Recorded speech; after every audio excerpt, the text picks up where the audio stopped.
両手で簡単に打ちまくることができています。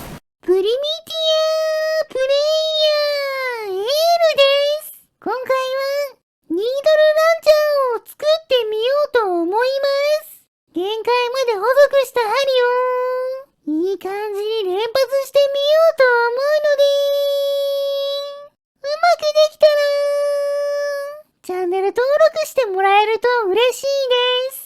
それでは作っていきましょう。まずはモーターの回転を止めたとき、その場で緩く固定される仕組みを作りましょう。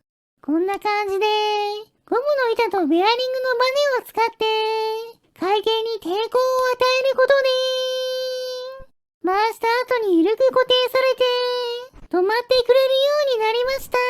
バッテリーで回しても大丈夫そうですし、重りをつけて試してみてもちゃんと止まってくれたのでよしとしましょう。では次は弾として飛ばす細い針を作ります。最小サイズの鉄の棒、草を燃やした炎で熱して石に打ち付けて伸ばしていきましょう。限界まで細長くなるように繰り返し鍛造していくと、よし、これくらいが限界みたいです。念のため薄く伸ばした刃と比べるとどの面も刃の厚さと同じことが分かったのでよしとしましょう。ついでに反動を軽減するための火薬の後ろにつける。限界まで焦げた小さな草が欲しかったので、燃えている草を設計図に登録して呼び出すことで火を消して草の部品を切り出しました。そちらに最小サイズの火薬と根酸、ゴムを組み合わせてニードルランチャー用の弾を作りました。しっかり周りが囲まれてますし、火薬も最小サイズなのでこれくらい近づけても誘爆しません。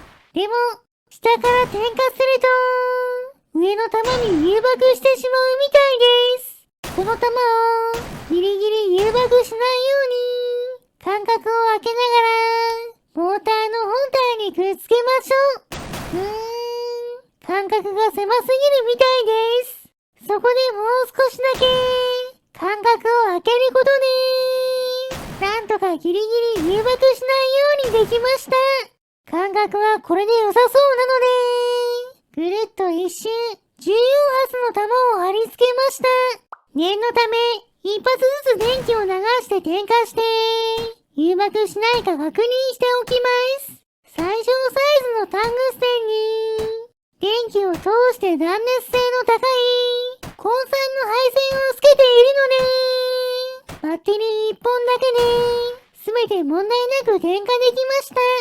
ここから片手で持って発射できるように部品を追加していきます。緩く固定する仕組みが部品が大きくて邪魔だったのでシンプルにゴムが擦り合うように貼り付けることで抵抗を生み出して緩く止まるようにしました。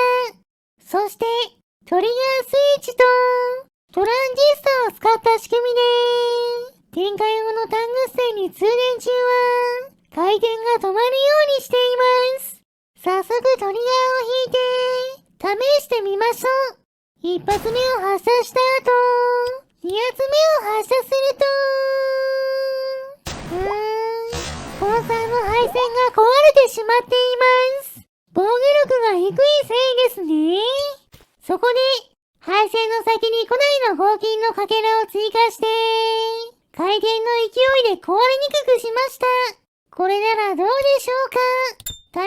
試してみると、よし、今度は壊れずに連続で発射することができています。しかし13発目を発射したところでまた壊れてしまいました。回転が速すぎるみたいです。コンデンサーをつけて動かすとより回転が速くなるのですぐ壊れてしまいます。ここで太陽電池を使って発射位置に弾が来ていない場合バッテリー1本の別回路でモーターを動かすようにしました。これなら発射用の回路にコンデンサーをつけても壊れ順調に打てています。しかし、まだ回転が速すぎるのか、途中で壊れてしまいました。そこで、モーターを動かす回路に、タングステンのかけらをつけて、動きを遅くしましょう。よし。明らかに回転の動きが弱くなって、壊れずに発射できています。そのまま14発すべて発射することができたので、もっとコンパクトで持ちやすくなるように、部品の配置を変えていきましょう。なるだけ回転するための内側に部品を押し込めることで、すっきりコンパクトな見た目になりました。バッテリーも2本にして軽量化しています。さらに、ガラスと水晶の棒を組み合わせた新型の照準器も取り付けました。これならかなり正確に狙えるんじゃないでしょうか。早速近くの木を狙ってみましょう。ちゃんと命中しています。そのまま撃ちまくっていくと、最後の方で、弾が変な方向を向いてしまいました。こうならないように、揺るぐ固定する仕組みのサイズを調整しました。これならずれずに回ってくれそうです。もう一度撃ってみると、よし、片手で持ったまま、安定して連発できています。そのまま最後まで打ち切っても、弾がずれることはありませんでした。これでニードルランチャーは完成ですね。コンパクトな外見ですが、中にみっちり部品を積み込んでいるので、片手で14発できるのが、なかなか強いところです。せっかくなので、設計好きので複製して、もう一丁作ったら、二丁拳銃で撃ってみましょう。両手で簡単に撃ちまくることができています。トリガー引きっぱなしでも撃てますが、タイミングよくトリガーを引くことで、より早く連射できます。そのまま合計28発すべて撃ち尽くせました。今度は周りに生えている木を撃ちまくっていきましょう。新型の照準器のおかげで狙いやすいですし、反応もかなり抑えられているので、二丁拳銃なのに、かなり安定して当てることができました。使い勝手のいい武器ですね。しかし、古代の要塞のレーザー砲台を狙ってみると、なかなか当たりません。それでも、たまには当てることができているので、命中精度もそれなりに高いみたいです。では、いつものように、巨大な木から狙っていきます。こうやって、2丁の銃をタイミングよく当てることで、木の葉っぱが回復する前に、どんどん耐久力を削っていって、2つの木の葉っぱを破壊した後、3つ目も破壊寸前まで追い込みました。続いてドローン工場の壁です。針が爆風を受ける面積が狭いせいか、威力はあんまり高くないみたいです。それでも、以上で合計28発も発射できるので、ボコボコに破壊できました。しかし、風力発生機の方は、威力が足りず、ダメージを与えることができません。しょうがないので、風車部分を破壊しましょう。一撃で風車が壊れました。ついでに、レーザー砲台の部分も破壊していきましょう。結構外していますが、豊富な弾のおかげで、すべてのレーザー砲台を破壊することができました。では次は、こちらのザコキャラの大群を狙って、ニードルランチャーで攻撃してみましょう。果たしてどれくらい倒すことができるんでしょうか。発射ー！軽くて弱い敵なので、針がぐさぐさ刺さって、破壊しまくることができています。多分、針が長いおかげで、当たり判定も大きいのかもしれません。弾の数も多いので、かなり多くのザコキャラを、ホームに去ることができました。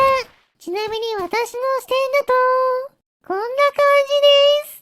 片手で持って、照準器を覗きながら、トリガーを引くと、弾が発射されます。その後回転して、次の弾が発射できる状態になるので、オートマチック銃のように簡単に連発できました。さらに、両手で交互に発射することで、かなり素早く撃てます。どんどんザコキャラに当たって、砕け散ってますね。